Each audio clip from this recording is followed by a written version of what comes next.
Hello, my chicklets. Thank you for stopping by. As always, I'm excited to see you. Today's story is called A New Start. For anyone who is a Pringxiety shipper, I would suggest you skipping this particular story. It does also come with a content warning, so everyone please make sure to check that out in the description. Now reading A New Start. Roman, it's not because I don't love you anymore. Then why? Why are you giving up on us? Roman was close to tears as he begged Virgil to stay with him. This wasn't the first time they had had this fight, and between his tears and sweet words, Roman had always convinced Virgil to come back. Every time Virgil wanted to leave, every time Roman pushed just a little too far, his boyfriend would come crawling back, apologizing, and Virgil would relent. He would let go of his anger and pain. He would remind himself that despite all of his bravado and cruel words, Roman didn't actually mean it. He didn't mean to hurt Virgil with his words. He didn't mean to cause harm. Roman was just passionate. His love and anger both bubbled close to the surface. Virgil loved Roman, but he let this cycle continue for longer than was healthy. Because you don't listen, Roman. He finally broke. He'd held himself together for so long. You don't listen when I tell you your words hurt me. You make excuses, tell me it's my fault, and for so long I believed you. I believed only you could love me. I believed it was my fault that things weren't okay between us. I believed that I was a monster, but I'm done taking the blame.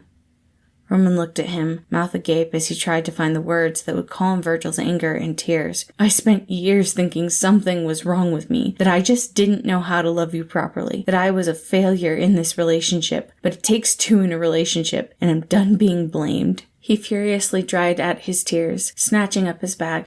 You're your own problem now. I love you, Roman. I did, and I still do, but I can't keep putting your wants over my needs, and I need to be in a relationship where I feel accepted. Bye, Roman. Virgil, wait! I can change. I can do better. He froze. He had heard those words before. They always seemed so sweet, so sincere. Virgil couldn't fall. It was never true. They were always empty. Things didn't change. Let's sit down. I'll order your favorite pizza. We can put on the black cauldron. No. Tears were streaming down Virgil's face. I'm not falling for your sweet words again. Fine. Leave. But you know, no one will ever love you like I do. You're damaged, Virgil. You're probably right. And it's rude to expect you to fix me. His smile was broken as he slammed the door, going to his car. He wasn't sure where he was going to go. He'd lost all of his friends through the course of dating Roman. He really had nowhere to turn. For now, he just needed to drive. It had been 2 years, and Virgil still thought about the day he left Roman. The more distance he put between himself and the once charming prince, the more he realized how unhealthy their relationship had been. Virgil was working with a therapist now, learning to trust himself again and open up to new people. His best friend, Patton, had taken him back shortly after Virgil left Roman. They cried together, and Patton promised to protect him. He had missed Patton so much, but Roman had been jealous. Things were better. Virgil had gotten more confident in himself. He still missed Roman.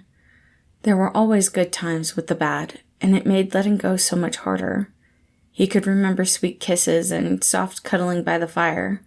Dr. Picani, his therapist, had been working with him on differentiating between missing Roman and simply wanting to be in a relationship. Virgil's anxiety made him crave companionship, someone he could count on that was a constant in his life. That was part of the problem. Virgil wanted to be in a relationship again, but he was so scared. He didn't want to repeat the mistakes of his past. As he was lost in thought, he didn't hear the tall boy behind him trip. He did, however, feel the burning hot liquid on his arm. A soft hiss escaped his lips as he began to shed his jacket.